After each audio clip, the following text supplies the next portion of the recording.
Hey folks, so we are going to be working on some more of the quilted blocks for the on point layout today. So if you've already watched the quilted butterfly videos, you know that we only make those for the on point version. So we are also going to be working on some of the on point squares today as well. So what I have here are two of them quilted. And what I really like about this design is they're super easy. You can fit several of these in at one hooping. I did two in a hooping previously, and I'm going to do two in a hooping today just so I can show you how to do it. In the hooping, we'll just stitch out one together, but I want to show you how they'll fit as long as you have a hoop that's large enough. And if you're doing the 8x8 size, these will definitely fit in your 8x8 hoop. So let's just look right here at the instructions together. So we are going to be making these today. So these are just some corner blocks that go with the on point layout. So when we're done, you're going to have all of these different quilted butterfly and quilted corner blocks. So again, like if you've watched the video, we've already made several of these, and then we're going to also make several of these, and today we're making these. So you are going to make 4 again in total. These are the file sizes. So the 5-inch blocks are going to be 4.9 by 4.9. And if you're doing the 8-inch version, you're going to be, the file size is 3.89 by 7.45. So just depending on what you're doing. And when you go through these, it's going to tell you exactly what you need. And of course, ignore my notes here. That's just telling me what colors I've saved. I am using the same quilting thread throughout both projects just to keep my brain straight. So the quilting color that I'm using is Exquisite Color thread number ES165. It is a 40 weight, 100% polyester embroidery thread. So what I'm going to need, we're going to just flip over here to the instructions, and I'm going to show you what it says we need for each block. So here is for the quilted butterfly corners. So we are going to cut some squares, and we are going to cut them into quarter square triangles. So that's what I have done with these pieces here. So if you are choosing to use the additional optional wool, or you are going to need to cut some pieces here. It's going to lay that out for you in the instructions. I am not using the additional optional wool. I am using batting, and I am using no-show mesh stabilizer. So if you are using the battleizer, you will not need to cut batting unless you're doing the optional wool. But if you're doing the same method as me, I cut my batting the same way it dictates that I cut my fabric. And if you're doing the additional optional back, you will also need to cut those pieces to the same size, and it's showing you how to cut those. So initially, what you're going to have is a giant square. So I'm going to just kind of lay this out. I've trimmed these two already to a 1/4 inch around, but basically what you're going to end up with, starting with, is a square to about this size. And then you are going to cut it on the angle from corner to corner, and then you're going to rotate and you're going to cut on the angle from corner to corner. And that gives you your quarter square triangles. So you're going to be able to get all 4 pieces out of one square. So as you can see here again, it's going to kind of show that to you. So depending on the size you're doing, you're going to follow your cutting instructions. So I actually cut these into 11-inch squares instead of 10.5 by 10.5 because I wanted to make sure that I had a little more forgiveness. So a lot of times when I'm cutting stuff into half square triangles or into quarter square triangles, I usually cut my block a 1/2 inch to 1 inch larger, not because I don't trust the pattern manufacturer, just because it's for my own peace of mind. So if you like to do that, be my guest. But I cut these 11 by 11 as opposed to 10.5 by 10.5 for the 8-inch. So you will just cut your pieces like I showed you earlier, just from corner to corner and from corner to corner. And that will give you 4 quarter square triangles. I'm doing that with my batting, and I did that with my fabric pieces as well. And I'm continuing using the same pretty batik background that I've started with. So when all is said and done, you are going to have 4 squares that look just like this. And of course, if you're using the optional back, it will look pretty much the same as on the back side. Now, if you were doing the optional back, be sure to have a bobbin ready to go, wound out of the same top thread as your back thread, just for color matching purposes. Or if you're doing a different color, that is entirely at your discretion. This is your creation. You choose to do with it what you will. So we're going to just pivot over here to my embroidery machine real fast, and we're going to kind of give it a gander, and we're going to look at it. So here I have 2 designs in the hoop. So I've loaded my design, and I have 2 here. Now, most machines will have like a hoop icon area that will tell you if they both fit or not. So I just need to get these 2 just a smidge closer to make sure that they fit my hoop size. So right here, it's going to tell me it's going to fit my second largest hoop, which I have a 10 5/8 by 10 5/8 hoop. It fits my parameters, so I am within that. So that's what you're going to really need to watch for. You're going to have to make sure that it fits your hoop space. But I just pulled the design in, I made a copy of it, and just drug it down and made sure that they were close enough that they fit in the hoop size, but they're far enough apart that I don't feel like the fabrics are going to run into each other as much. Now, if I am doing this on my Brother machine, which I am right now, I have an option called Color Sort, which will do each step individually. So it would do like the outline, the tack down, the quilting, and so on. And most Brother machines that have that, it's gonna be an icon that looks like this. It's 3 spools of thread.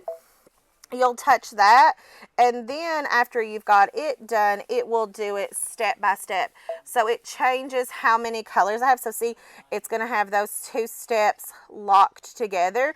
So it'll do each step for each part. So I don't have to worry about going back and forth, and that's typically what I like to do. But because we are doing this where I just want to stitch one out with you, I'm just going to turn that back off. But I just wanted you to see, if you're doing this multiples in the hoop at one time, how you can kind of conserve some of your time. So I'm going to thread up my machine with my exquisite thread color ES 165. I'm going to thread her up real fast, and we'll get sewing. These are super duper easy. This is probably the very quickest, easiest point in this project. This is the fastest block I think I've sewn thus far. So these go incredibly, incredibly fast. Now, one thing I should mention is if you are doing the 4 patch, that you will completely omit this step. This is only, again, for the people that are doing the on-point butterfly layout. So we are going to start here. Especially if I'm doing multiple hoopings, we're going to start with machine stitch step 1. We're going to hit start, and it's going to sew the first line for where my batting is. Now, if you're using battleizer with this, you will not need to do what I'm about to do. You will just keep moving forward. But because I am using the battleizer, I'm not using the battleizer, I'm using stabilizer, I stitch the first step out to see exactly where it goes onto my stabilizer. Now, the next step is going to be a zigzag stitch. That is what they want you to use if you were doing the optional wool. So I'm not adding the optional wool, and I think that stitch is a little heavy where I'm not working with a lot of layers. So I'm actually going to go back a step, and I'm going to repeat machine stitch step 1. So forgive me as I kind of get that ready. And I just want to make sure my batting lines up with the batting here. Now, I would probably, if you're not used to holding fabric down, I would highly recommend using some embroidery tape at this step. But I'm repeating machine stitch step 1 because I wanted to see where I'm laying it down. Now, if you're using battleizer, you are hooping the batting into the entire hoop space. So you have nothing to worry about because it's just going to stitch it right on down. I am not doing that. I like using my stabilizer and my leftover batting pieces. I've got tons of pieces that we commercially quilt here. We make a lot of samples here. I have tons and tons of leftover batting, so I like to use what I have. So Battleizer is a great product. I highly recommend it, but I'm not using it, so I just want to make that very clear. So if you were doing the optional wool, we would have put it down over top of the Battleizer. If you were doing Battleizer, if you were doing optional wool, we would have, and you're using my method with the stabilizer, the no-show mesh, and the either 100% cotton or the cotton poly blend batting, you would lay a piece on top of this one just as so, and I would definitely tape it down, and then I would sew machine stitch step 2, which will do a zigzag stitch all the way around, and I like that because it's going to hold that heavy layer down. But because I'm not using the optional wool, I am going to skip that step, and I'm going to move on to machine stitch step 3, which is going to put down my fabric piece. So I've got my my quarter square triangle of my batik fabric here. I'm going to lay it down, covering all the edges, and then I'm going to hit start. And you see, I was really glad that I cut my batting a little bit bigger because it barely caught. So I do like cutting mine a smidge larger. Again, you don't have to do that. It's just something that I always do, and I think it works out for me very well. So after it's trimmed tacked this down, there is no trimming, not until the very butt end of all of this. We are just going to leave that because there's not a lot of batting overhang. If you have a lot of overhang, I would have trimmed that previously on that step, but there's nothing there. There's absolutely nothing there. I am just going to trim this down to 1/4 of an inch when all is said and done. Then we are going to move on to the last step of this, which is just the quilting. So if you are doing the additional optional back, take this off the machine, take your hoop off, flip it over to the back side,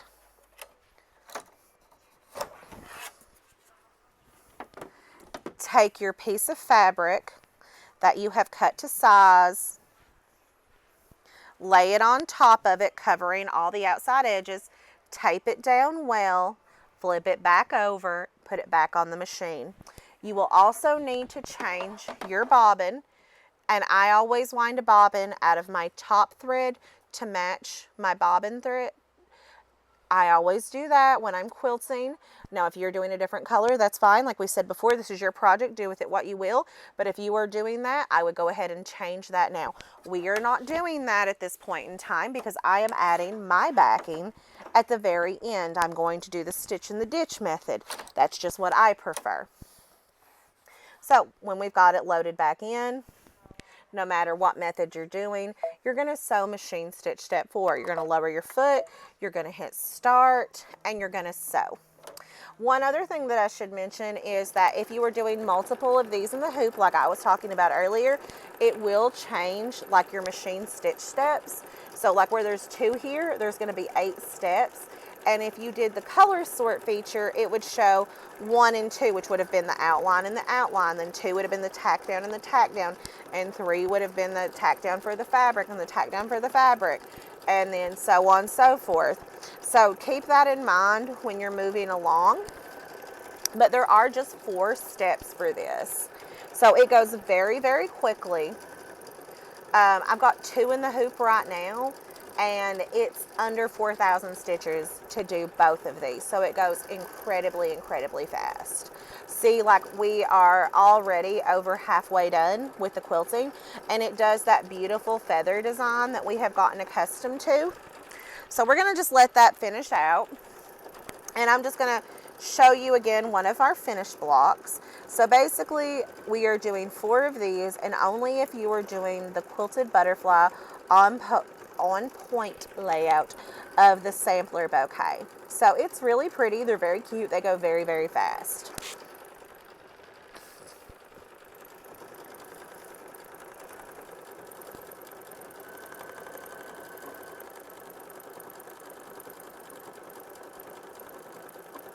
Another thing I'm going to mention, if you do several of these in the hoop and you have to watch your space, if you have any fabric overhang What I like to do is I take a piece of tape and I flip this up into my previous piece just to get it out of the way to make sure nothing catches, especially if you have a considerable amount of overhang. We do not in this particular situation, but it's always better to be safe. That way you don't accidentally sew over your previous design, because that would just be a little bit of a headache to pick out, and we like to not have to deal with that if at all possible. So it finished off at 1,936 stitches. So if that is if you were doing the 8-inch size. So they go, again, very, very quickly. It did a fabulous job. I am, again, using 9014 embroidery needles by Oregon.